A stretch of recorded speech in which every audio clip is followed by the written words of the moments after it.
Baruch Hashem, with Hashem's loving grace, we continue on in Likutei Moharan, first part, Torah 7. Tonight is lesson 3. For a quick review of what we learned last week. By the way, you can go back on torch.com. You can hear the video, the MP3, the podcast, and on laserbeams.com, you can see the video replay, and it's all in the category of a Likutei Moharan. Sure, you can pick out whatever you missed. Okay, but last week we saw how a person can't possibly obtain Emuna unless he or she first commits to the truth. There's an example once gave about the anti-hero, the Czechoslovakian anti-hero Schweik. Schweik was a soldier in World War I. And Schweik, he didn't know which end of the rifle to shoot. And so, of course, he couldn't hit the target. So what Schweik did, when he finally figured out which side was the trigger and which side was the muzzle, and he shot a bullet and it hit a wall somewhere. So he went up to the wall and he painted a bullseye around this hole. And he says, look, I shot a bullseye. It sounds facetious, but many people like that. Many people decide, first, what do I want? What are my lusts? What are my physical appetites? And then they build this ersatz ideology around what they want. Rebbe Nachman says no. Rebbe Nachman says, first, a person must commit for the truth and make a search for the truth and find out what's truth. And that's it. Someone asked me today, I got an email from the UK, and someone asked for permission. Do you have room for me to join the live lessons? I said, we have room for anyone who objectively wants the truth. That's it. To try to justify someone's pre-conditioned ideology, that we're not there for that. Okay, but if one gender and truth, we're all, that's our whole group is looking for the truth, looking for Hashem. The truth is Hashem. We said that also last week. Okay, so that means putting aside one's agenda, one's personal agenda, one's bodily appetites, one's lust, and looking for the intrinsic good, which is genuinely upright. And we're going to find that in Hashem's light, Hashem's Torah. Okay, so this week we continue on, and we learn the importance of taking advice from the right person. And we see how much careful we be in picking our friends, and picking those who influence us. Now, that means when we say be careful on social media, it's not just being prudish. Oh, don't go on social media here. Today, the United States Senate, they had a hearing about social media, and the United States senators, they called them onto the carpet, all the great social medias, because of people. There are kids that are being bullied and kids that committed suicide and all kinds of stuff because of the nasty stuff that goes on social media. And the Israeli press says, look at the United States Senate. If it would happen in the Knesset, then the social media, this way the social media heads, the richest people in the world, heads of Twitter and heads of Facebook and billionaires, and they stood at attention in front of these senators, gave them great respect. He said, if it would happen in Israel, they'd probably yell at the members of Knesset. We see even the nations of the world know that they have to be careful about who they influence from. And they're calling people to be about being a bad influence on society. We need social media about being a bad influence on society. So if the nations of the world know that they're a bad influence on society, when we're looking to get close to Hashem, there is nothing connected between searching Hashem on social media or even on the internet, unless you're connected to Torah Anytime, to torch.com, to Hebrew, to Emuna Beams. If you're looking for one of these, and we try to be, and even that, we get flack. What are you doing there? What are you swimming in that sea? We're trying, Baruch Hashem, there are people that grab onto the life raft, and they've been pulled out. So as long as the heads of Israel tell Rabbi Aryeh Wolbe and Rabbi Lazer Brody, stay on there and say, people, okay, but as soon as we get the orders to get off, that's what we're going to do. That's what we're going to do. And of course, both what Rabbi Wolbe and I, what we both do, we do on the orders of our Rosh Yeshiva, Rabbi Yitzchak Berkowitz, and that's why we're here.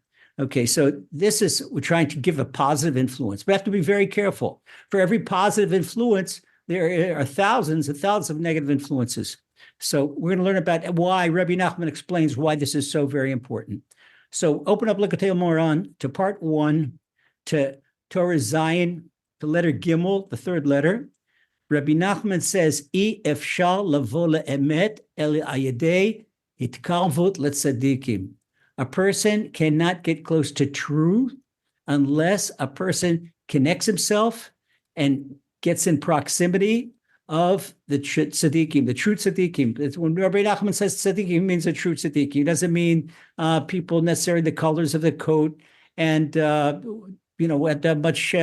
many people are surrounding him. Very big tzaddikim that you don't have they don't go around with entourage, and they're so humble, they're so simple, and they live simple lives, and they don't have someone driving them around in a Cadillac. One is my own personal guide, Rebbe the Admor of Militz, Rebbe of Militz, and he's just so simple and so holy, and because he's all connected. This is not connected to the material world at all, but it's all about getting close to Hashem and bringing other people close to Hashem.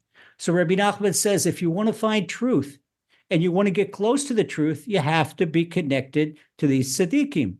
And follow their advice. Okay, so we have a hierarchy. What does it mean connected to who's Rabbi Nachman is really talking about?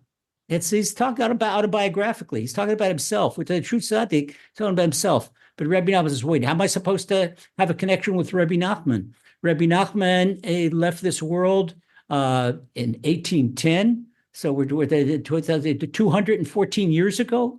Okay, but Rabbi Nachman passed his teaching on to Rabbi Natan. Rabbi Natan codified them, what their teachings. The fact that we're now learning Rabbi Nachman's teachings, and we got it from, directed the whole chain. I learned Rabbi Nachman's teachings from Rabbi Avram Hai Weizhandler, that he learned them from Rabbi Levi Yitzchak Binder, and this all the way goes back to Rabbi Natan. So this is a chain we get from teacher to pupil, teacher to pupil, teacher to pupil. And just like our own thing, person can't spread Emuna himself. He has his students, and I know Baruch Hashem, my wonderful students, people that are right here. Okay, I can't talk to people on the street in Louisiana. Eric John can. I can't talk to people in London directly. David can. David don't can. And in Joburg, Fumani, he's our man in Joburg. We have people all over the world, network over the world. So this is what we do. And now we all come back. This is what King Solomon says. All the rivers come back to the sea. So now we all come back to Rabbi Nachman's teachings. We're getting this right from Rabbi Nachman. Rabbi Nachman gives us a blessing. Then we learn his Torah as if we learn it directly from him. And the Gemara says that when we learn in the name of Rabbi Nachman, it's like Rabbi Nachman's, his lips are moving in a grave. But these can do much more outside the grave than he does inside, afterlife, than he does inside life. So what does this do? By taking the advice of the true tzaddikim, nechkak bo emet. When we learn their Torah, their Torah means their teachings. Torah literally means teachings. The word Torah means teachings. When we learn their teachings, then these teachings, here we hear them we're going over their teachings and we're elaborating our teachings. These get engraved in our brain and we internalize them in our heart. This gets engraved in our heart. Nechkak bo emet. So it's the teachings that get engraved in our heart. So we have an engravement of truth in our heart. Kamosha Katuv, like King David wrote in Psalm 51, Hein emet chafatzte. That you desire the truth. You desire the truth. Shatach hafetz hamet. Rabbi Nachman says, when you desire truth, b'duchot b'stum chachmato dieni. When you desire the truth, then it goes all the way. Betuchos is it's a play on words in Hebrew. It means your innermost parts, like your kidneys, and it also means a place where is secure. In other words, inside, nobody could touch your kidneys, and your kidneys is where according to Kabbalah, that's where advice comes from. And in the kidneys, advice comes from the kidneys. It comes from the kidneys. Kidneys pass up to the brain. That's where advice comes from. And so, chachma todieni. So when this is deep inside, this is so internalized, not only in my heart, it's internalized in my kidneys, where my kidneys will come back and give me advice. Then chachma todieni. Then this will inform me of wisdom. So I get this wisdom, and this is real wisdom because I get this truth. And where I get this truth from, this is from the teachings of the true tzaddik. And Rebbe Nachman says now something. This is so, so, so important. We're going to go slow on this.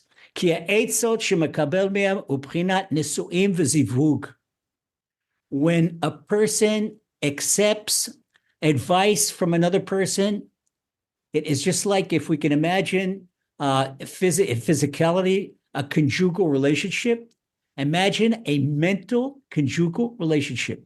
When you let someone get inside your head, okay, that's a physical relationship. One person, the two bodies join, but you're letting another brain engage in your brain. So Rebbe Nachman says that spiritually and mentally and emotionally, accepting advice from another person is like a spiritual conjugal relationship. It's like marriage. Okay, so you have to be so careful. You wouldn't marry anybody off the street. And he says the same thing. You wouldn't marry anybody off the street. You wouldn't accept advice from anybody off the street. And Rabbi Nachman continues. Oh, and he said, now he warns us. He says, when you accept advice from wicked people. What's wicked people? What's that? A wicked people? That did say a bad person or a nice person. A wicked person, maybe somebody could look like he's wearing she could be wearing a tailored suit. He could be wearing a Botany 500 suit that costs $1,000 and very respectable and people respect him. No, but when they don't follow the laws of Torah, when he cuts corners in business, when he doesn't say things that are true, when he says things that are diplomatic or that are politically correct, that's not truth. That's far away from truth. That's the opposite. And that always quote, at least twice a day, what the Melitzer Rebbe says. He's grandson of the Baal Shem Tov. He says that 99% truth is 100% lie. And that is why Hashem's signet ring is truth, because it's 100% truth. If there is 1/10 of 1% counterfeit, it's already rendered no good. That's not Hashem. That's not Hashem. So if it's not 100% true, it's not Hashem. And therefore, the tzaddik is very, very, very careful that he doesn't swerve to the right or to the left, not 1 degree, not 1 mil. Degree, there's 360 degrees. In navigation, a mil, there's the circle is divided in 6,400. Okay, they're not even in 0.001% from the truth. Okay, why? Because when a person takes advice from a person that's not upright, doesn't keep the laws of Torah, uprinat nesuim b'klipa, it's like he's married to a dark side force. You know what that means? When a person is married to a dark side force, and we're talking about spiritual marriage, we're talking about mental marriage, emotional marriage, it means bringing the dark side into the Holy of Holies. Just like in the tabernacle, there's the Holy of Holies. What's the Holy of Holies in a human being? You're walking around, don't ever sell yourself short. This way you have to be so careful. You are walking around with a tiny spark of the Almighty, which is your soul. Your soul is in your brain. That is the Holy of Holies. A person is a little miniature model of the entire universe and of the Beit HaMikdash, the Holy Temple. So if you're a holy temple, and this is why holiness, we're talking about guarding our eyes, we're talking about guarding our body, and this is not a matter of prudishness. We say, oh, prude. I know in the UK, that won a very upright family, and their daughter was in high school, and she dresses modern, she dresses very modest, and the girls in class call her a nun. You prude. This is, it's an anathema. It's an anathema because she's got the truth.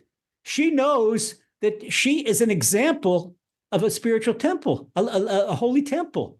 Now, if we are each of a holy temple up here in the brain where the neshama, where the divine soul is housed, that is the Holy of Holies, because that's where Hashem is.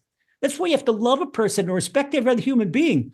And in this week's Torah portion, Hashem guards us that the priest in the Holy Temple, he can't walk up. He has to wear under his cloak, he has to wear pants, because he can't walk up an incline that the stones would see something improper. So if we have to be careful not to disparage the stones, Rashi explains, how careful will we have to be not to disparage another person?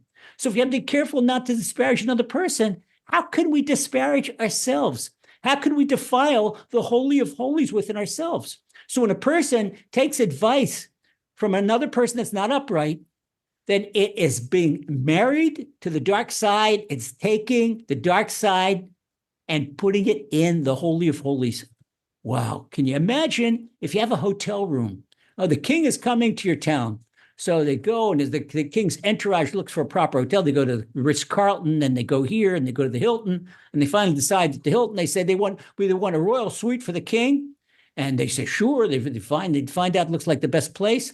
And they finally bring the king there. And when the king gets to the royal suite, there's a drunk with broken beer bottles on the floor, and he's got muddy feet on the king's silk sheets. Can you imagine that? That's exactly what it's like when Hashem looks what's happening with us. And here in our Holy of Holies, we've got terrible advice up there, or we have scenes that are not right that we shouldn't have looked at. And Hashem can't be there. And the royal entourage says, no, this is not for the king. The king leaves. So right away, as Hashem leaves, there is no void in spirituality. This is what Rebbe Nachman explained to us. So if the dark side is up in the Holy of Holies, that means the light side is down. Okay, you want the drunk to sleep in your bed? And you want the carpet to be all kinds of sunflower shell seeds and popcorn and broken beer bottles? No, can't have the Holy of Holies. That's not a place for holiness. Holiness is a place for purity. Absolute purity, fit for a king, those perfect silk sheets. That's it. And imagine. And what we do when we look at things that are improper, this is what we do to our Holy of Holies. I mean, if people with heaven forbid, porn addictions, they run after this addiction, nobody ever explained to them what they're doing to themselves. I think if they would get the shock, or if they could see a movie of Hashem's reaction or an angel's reaction when he comes near that person's brain, and the disgust, the disgust that just leaving the dark side that comes in there. Ooh, that one time, I don't think he'd look at anything more improper. That would solve the addiction right on the spot. And the same thing with a lot of other addictions that bring all this impurity into a person's brain. So Rebbe Nachman says, where does Rebbe Nachman learn this from? When Hashem said to Eve, why did you go against my word? I told you not to eat from the forbidden fruit. Okay. And Eve, what did she answer to Hashem? This is the third chapter of Genesis. This is passage 13. She said, Hanachash hisiani, that the snake made me do it. People say, yeah, the devil made me do it. Yeah, the snake made me do it. Snake, the word hisiani, that it literally means that the snake carried me to do it. In other words, it was the impetus of it did it, but it's a play on words in the biblical tongue. Hisiani means that a person carries me to do something, and also means that the person married me.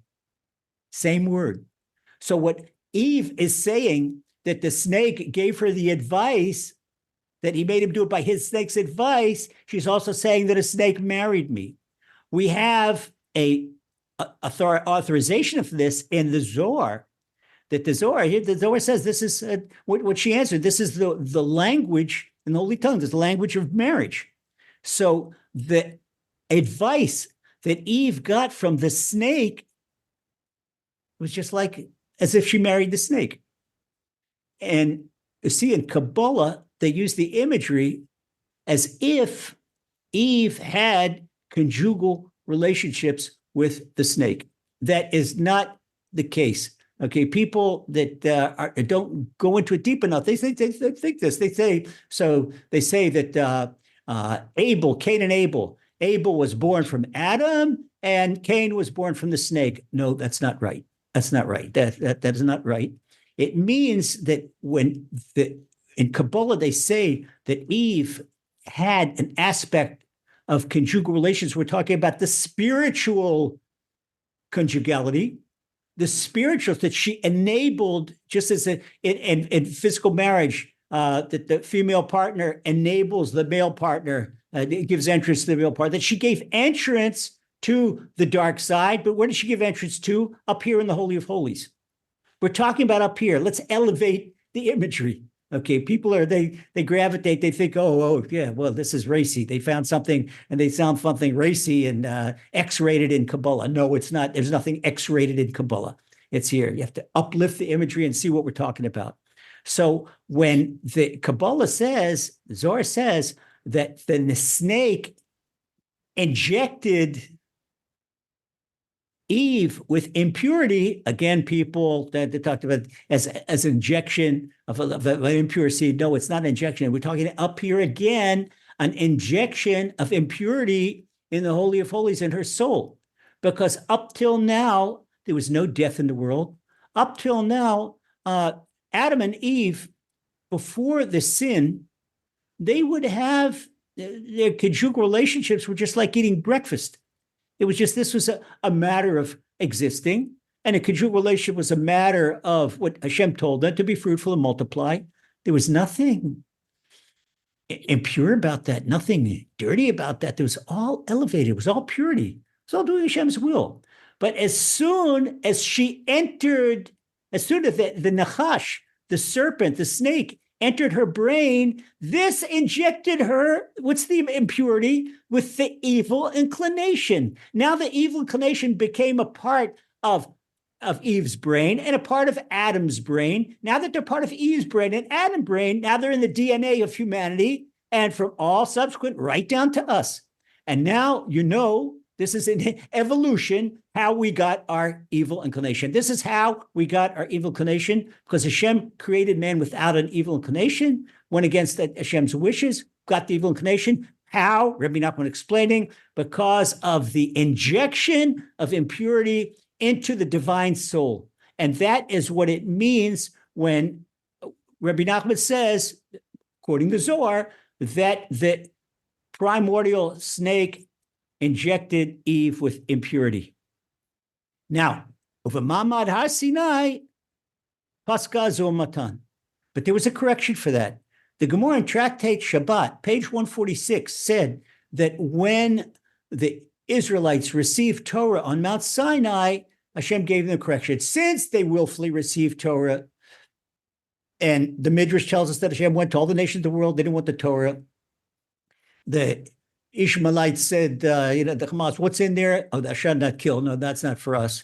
And somebody else said, oh, what's in there? Oh, thou shalt not steal. No, that's not for us. That's our thing. We're pirates. And someone of this, you can't do that. And they went to the French. Oh, what's in there? Thou shalt not covet. Not commit adultery. No, that's not for us. Okay. Now, and then they went, and the only ones that accepted it were the Jews, the Israelites. Okay. So when they accepted the Torah and accepted it willingly and lovingly, without even knowing what was in it, they said, Hashem, whatever you do, Naaseh v'nishma, whatever you command us, this is exactly what we're going to do. So then Hashem gave them a gift and purified the holy neshama in the brain and took away the Yetzer Hara, took away the evil inclination. And that evil inclination, he doesn't rest. You have to understand life in this world is a 120-year battle against the evil inclination. And then how did it come back? With the golden calf. It was very shortly after receiving the Torah. Now, once the golden calf the Yetzer Hara was he was back on the field, back on the playing field. Okay, he was off for a day or two, but it didn't take long, and he was back in the playing field. And so this is what Rabbi Nachman is telling us. He's quoting the Gemara, that at the occasion of receiving the Torah on Mount Sinai, that this spiritual impurity was nullified in the brain, in the neshamas. Yisham kiblu tayag 18 de kedusha. Why? Rabbi Nachman quotes the Zohar. The Zohar doesn't call 613 commandments of Torah, calls them 613 itin duaita, 613 morsels of holy advice. Morsels of holy advice. That every commandment, it's not a commandment, you do this. It's advice. You want to be happy? You want to be healthy? You want to be close to Hashem? That's it. You follow this advice, you're going to be close to Hashem. And this is it. This is the Zohar tells us in Parshat Yitro. That's this week's Torah portion. Now they come back, and you can understand the imagery on Shavuot, on the 6th of Sivan, that when the people of Israel received the Torah, that was like them again, remarrying Hashem's Torah, remarrying Hashem. Okay, it's because now before they were like cheated on Hashem. When they cheat on Hashem, they cheat on Hashem with the dark side. Say the dark side concubine. And now they've returned their loyalties to Hashem, and they've come and there's a lot of imagery on that in our sonnets that we recite on Shavuot, on the holiday of Shavuot when we receive Torah, about this imagery of being remarried, being under the chuppah, getting Torah, getting under the chuppah with HaKadosh Baruch Hu, that the Kadosh Baruch Hu and the divine presence, who's the mother of Israel, and they become remarried. It's like a remarriage. Okay, so we have to be very, very careful. This Rabbi Nachman is stressing this, very careful not to take advice from the dark side. Take advice and don't even take a doubt. Take your advice from tzaddikim. And that's why it's so important when you have a spiritual guide who's connected to tzaddikim, and we all don't have direct access to Moses, but there's a hierarchy. People ask me, how do I pick a spiritual guide? And my answer is find out who his spiritual guide is. Okay, person that considers himself the top of Mount Sinai, that's presumptuous. You have to have connected to someone bigger yourself, someone bigger than that, someone bigger than that, takes us all the way up top. So never be bashful. Never be bashful. I did people say, I'm sorry to bother you with the question. You don't bother me with the question. It's a job. Yeah, a job. It's what we could do. And what I don't know, I said, well, I'll give you an answer in a couple of days. I go and ask the Melitzer Rebbe. Okay, and it's usually won't answer anything unless what I learned from him. A student doesn't, and in the Gemara, they say there are many students in the Gemara. That's why a rabbi in the Gemara is not called a rabbi. He's called a Talmid Chacham. He's called a wise student. Why is a wise student? Because he doesn't say anything that he didn't receive from his rabbi, and from his rabbi, and from his rabbi, all the way to Moses, all the way in an unchain of father to son, rabbi to pupil, that goes all the way back to Mount Sinai, to Moses. Now, Rabbi Nachman continues, why is advice called an aspect of marriage? The Gemara tells us in Tractate Brachot 61 that advice comes from the kidneys. Okay, the Klayot, this is not something bad. The advice comes from the kidneys. The Klayotim Klei Holada. Guess what happens also in the kidneys? That the origin of the male seed, it's also in the kidneys. Okay, Klei Zera, the capability of a male to produce the seed, human seed. Nimsa, shemekablim neitzot me'adam, kilo mekablim menu zera. So Rabbi Nachman says, since the advice comes from the kidneys and the seed comes from the kidneys, when a person receives advice from another person, it's like receiving that person's seed. Same aspect. They're both the kidneys. Hakol lefi adam im rashal tzaddik. And it's depending on who you get it from, whether you get it from an evil person or whether you get it from a righteous person. Makes a big, big difference. So Rabbi Nachman continues, he says, Bishvil zeh aTorah matish koach adam. The Gemara in Sanhedrin says that learning Torah, it knocks you out like 2 hours in the gym. And it's very, very tiring. Whereas it takes a lot of physical power away from a person. Why is that? Nikra tushiyah.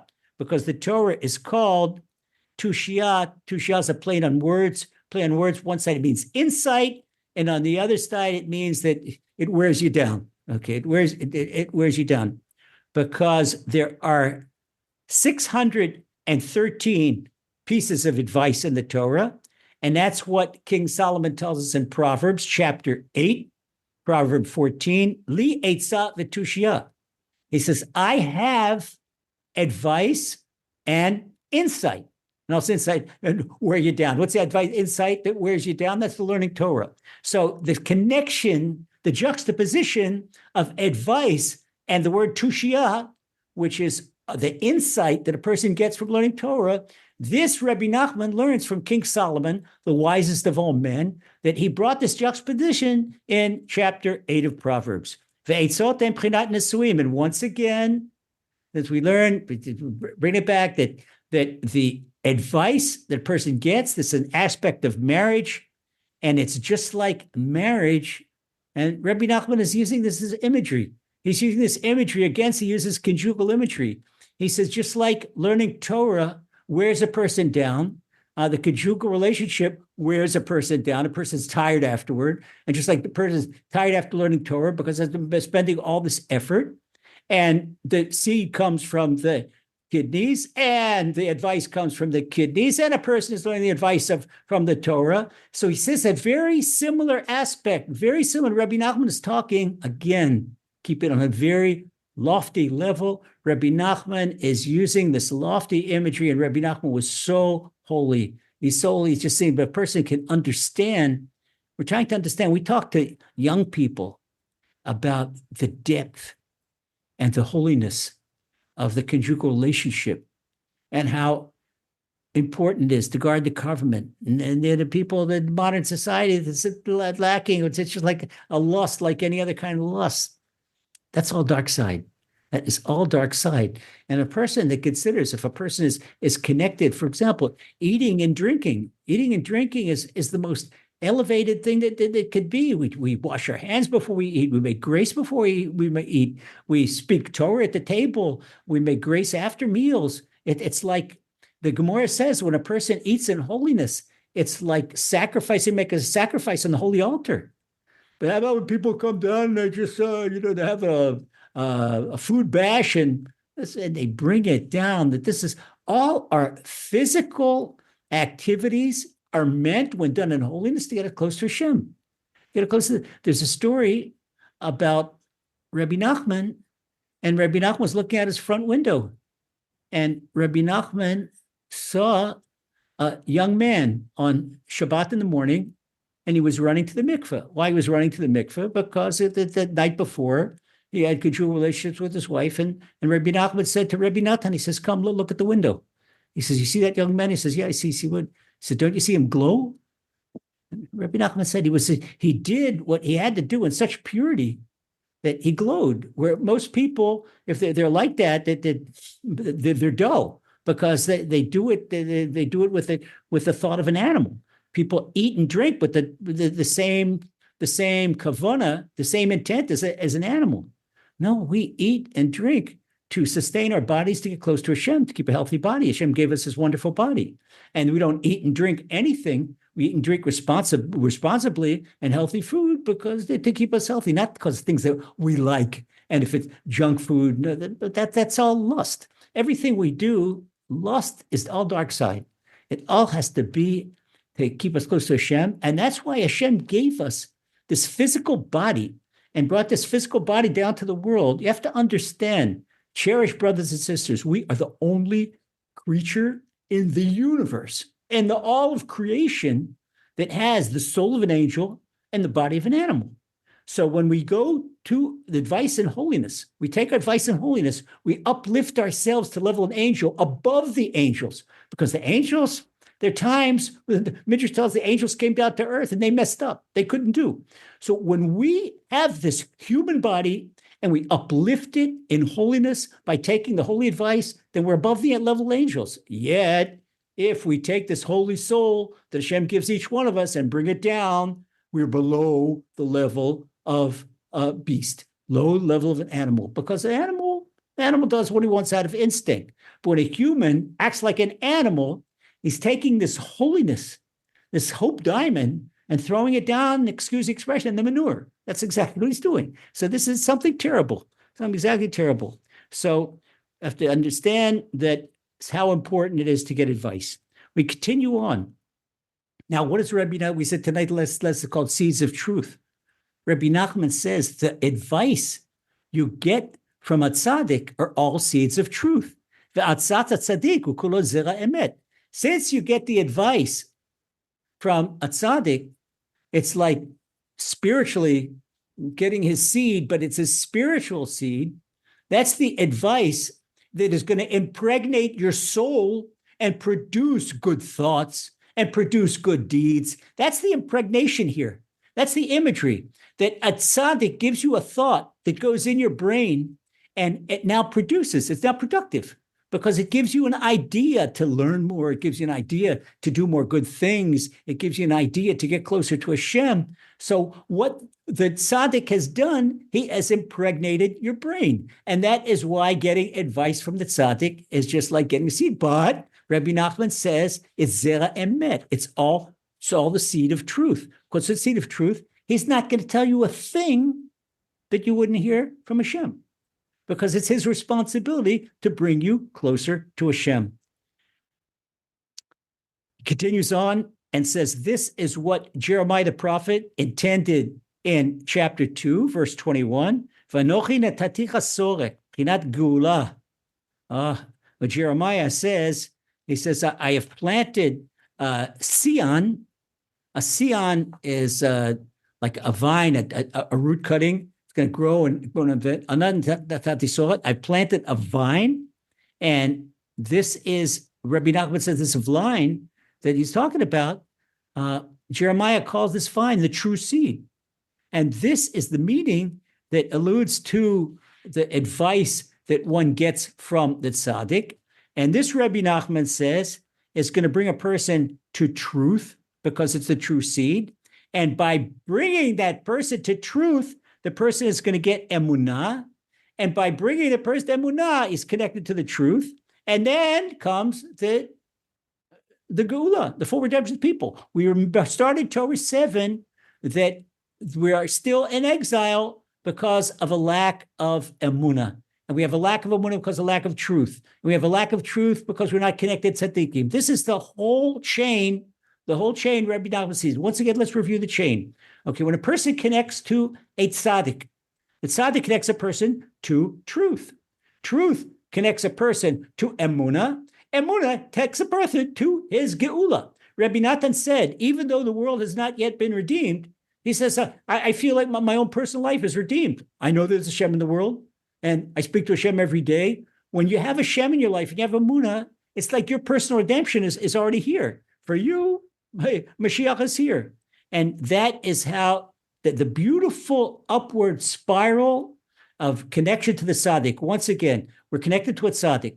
The tzaddik brings us to truth.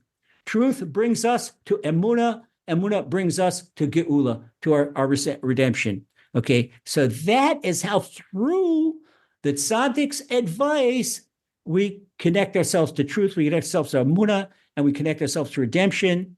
And so what it really means, what does it mean? Rebbe Nachman, another Torah, he tells us when he talks about holiness, personal holiness, he says that when a person spills his seed in vain, it's like spilling drops of his brain. People find out it's like throwing his brain all around. But here, you can explain why. Here you understand. Rebbe Nachman says that receiving the seed of the tzaddik is when advice, internalizing that. What is that? What's the seed of the tzaddik? Okay, we got to go further back. Where does the seed come from? Okay, the DNA from the seed comes from the whiteness of the backbone that comes down from the brain. The seed originates in the brain, and then it gets cooked down the spleen and then into the kidneys. And so when a person receives advice from the tzaddik, it's like a person receives drops of the tzaddik's intellect. So when you take advice of the tzaddik, you're receiving drops of the tzaddik's intellect.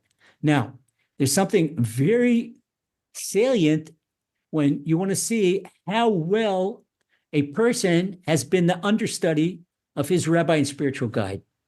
Okay, if you would ask a person a question and then ask the same question to his rabbi and spiritual guide, he has a very high percentage of answering the question like his Rebbe would answer it. That means that he's close to his rabbi and spiritual guide. He's internalized. Because he doesn't give his own opinion. He gives what he learned. And that's the connection. Giving his own opinion, maybe his own opinion is off to the right or off to the left. We don't want to get that. We want to get to Moses. So by getting to Moses, we have to stay on the ladder. You can't climb up if you leave the ladder. If you leave the ladder, you fall off to the right or fall off to the left. You have to stay on the ladder. Stay on the ladder.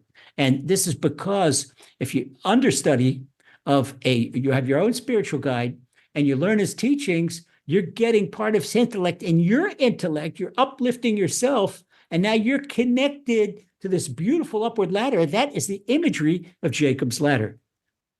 Okay, so this is, we do this by the advice. Then now we continue on.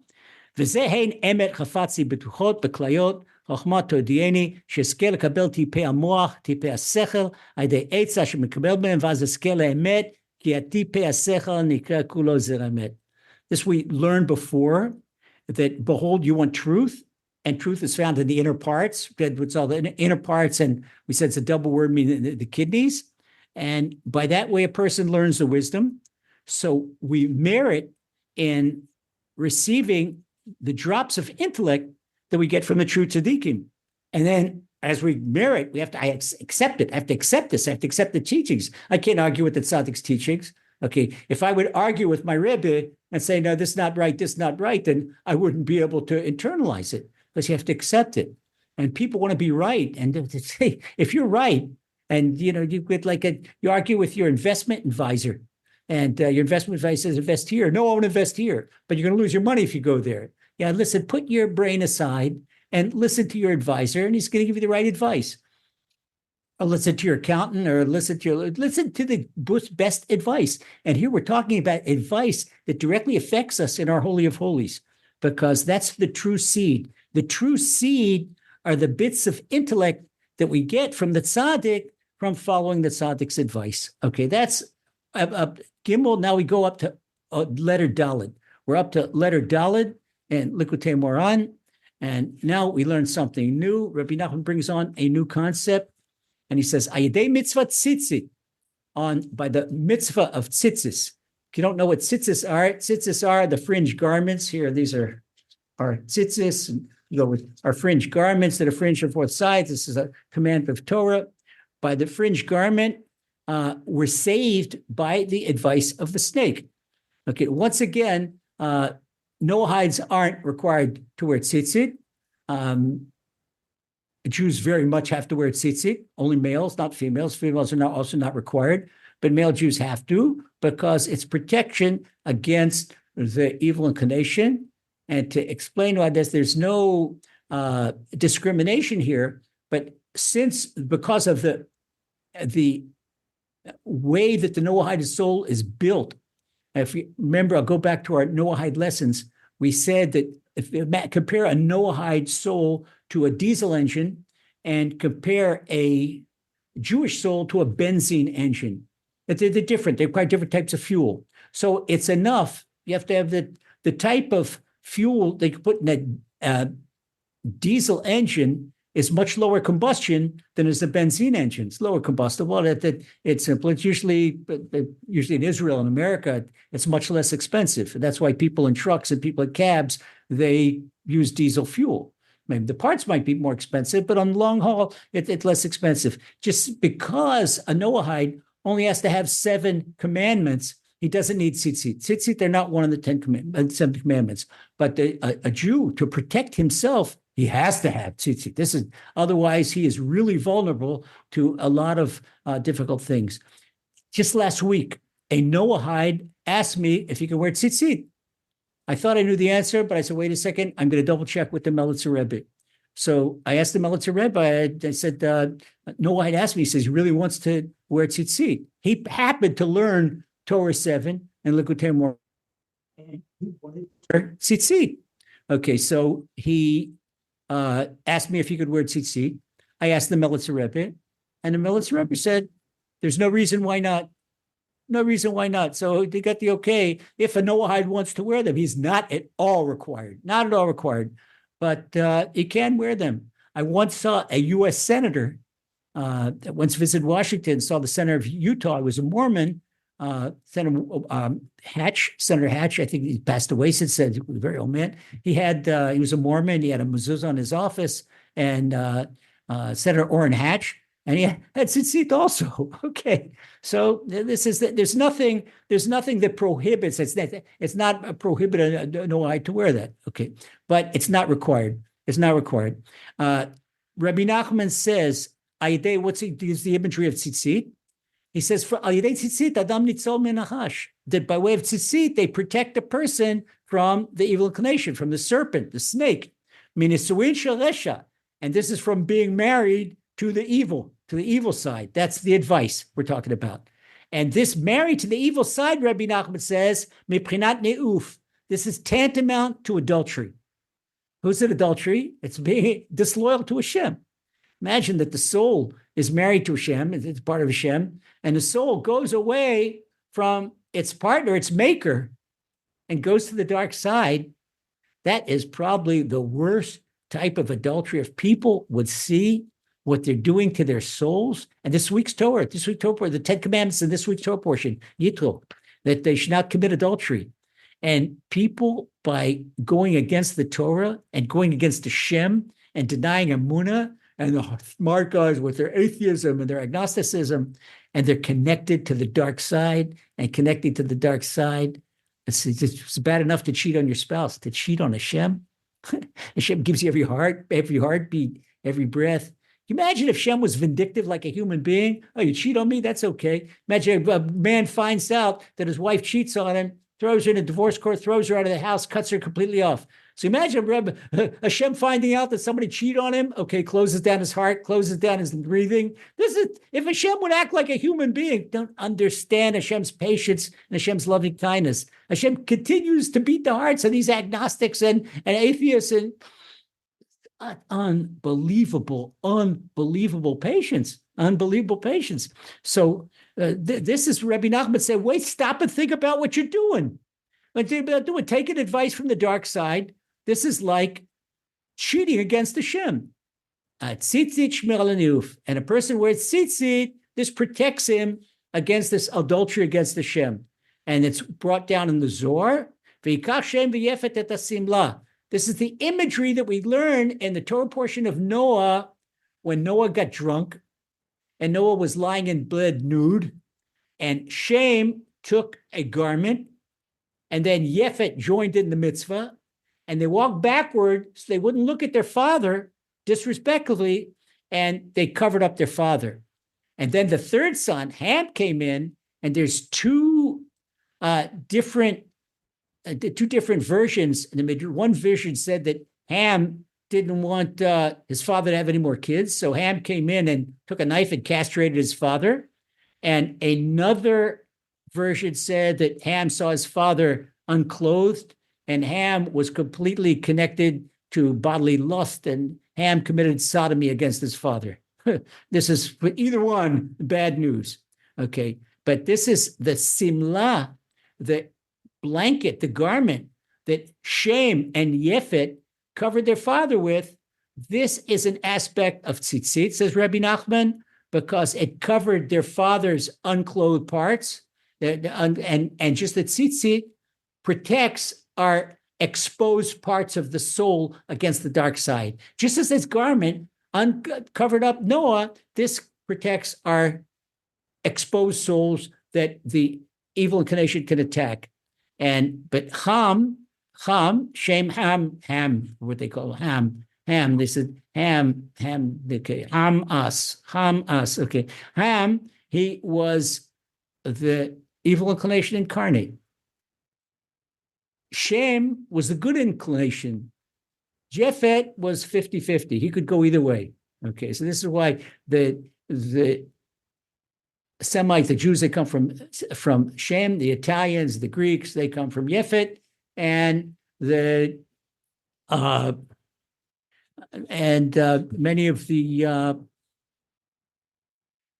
other parts of where they come from, Ham. Okay, the dark side was people that are still today. Ham's offspring are into idolatry. These primitive peoples that are still in the backwoods into idolatry. And that's why the Torah says, Oro Canaan, that Canaan is cursed. Canaan was a grandson of Ham, and it's written, Oro Ata Mikol HaBeima. And this is what Hashem says to the snake. He said to Ham, you're cursed because of what you did to your father. And he says to the snake, you're cursed because of what you did to Adam and Eve. So this is the same aspect. Hashem personally cursed Ham, and Hashem personally cursed the snake. Okay, and this is this not only had Noah, he's like, so Hashem personally cursed the snake. Noah is the one that cursed his son. Okay, with the Hashem's inspiration, because he said when he found out that Hashem, what his son did to him, and the garment simla the tzitzit, this is, we learned from that, says Rebbe Nachman, that this protects us from the pollution of the serpent. So now we can understand what it says about Joseph, what the Torah says, Ben Porat Ale Ayin Shishvel Tzitzit, that Rabbi Nachman says that Joseph wore tzitzit. The Midrash tells us that even before the Torah was given on Mount Sinai, that our forefathers kept the whole Torah. So Joseph had a garment with tzitzit, matzitz min halakim, and the word tzitzit comes from peeking through the hole that says in Song of Songs, in 2nd chapter, verse 9, and that is how Joseph got, Joseph guarded his eyes, so the offspring of Joseph have special protection that an evil eye doesn't work against them. So Joseph such guarded his eyes. What did he guard his eyes in? He guarded his eyes by not looking at the dark side and not taking advice from the wrong person. And this is why he knew, this is why we'll learn what we'll learn at the beginning of next week, that that's why the Potiphar's wife couldn't trap Joseph. She couldn't trap him. And here, might as well take another minute, finish this right now. We're almost finished on section 4, Torah 7. And this is Porat, Ben Porat Yosef. It's a blessing for Yosef. And it means be fruitful and multiply, that Porat, because immorality, it stems primarily from the eyes. What right, so what the eye sees, what the eye sees, the heart desires, and what the eye doesn't see, the heart doesn't desire. If the eye would not look at unsightly things that are not modest, then the heart wouldn't desire. And this is why we learn from Samson. This was Samson's downfall. Why did he ask Samson? It was he had the power of a prophet, and he was a judge. And how did he get messed up with this Palestinian Delilah from Gaza? Delilah, because she was good looking, and he looked after his eyes. He didn't guard his eyes. And this would say, what the Torah warns, you should not stray after your heart, after your eyes. And now we can understand why at the end, Hashem enabled the Philistines to gorge out Samson's eyes. Okay, and he found Samson when he lost, he let Delilah cut his hair. He was a Nazir. He was a priest of Hashem, and he lost his power. And it asked Hashem right before he died, let me have power one more time. And he was chained to the pillars of the palace in Ashkelon. Ashkelon was in one of the five Philistine towns. And he pushed him, he got his power, and it knocked down the whole palace on their heads. Okay, so this is, next week, we're going to pick it up with part 5. We're going to have a very esoteric explanation of a Gemara, one of Rabbi Baba Basra's Gemaras. And we hope next week, B'ezrat Hashem, with our 4th lesson, we finish Torah 7. Try to keep it slow and try to keep things that are eye level, and do our best. Meanwhile, have a wonderful week. We should all get wonderful advice from wonderful people, and all your heart's wishes for the best.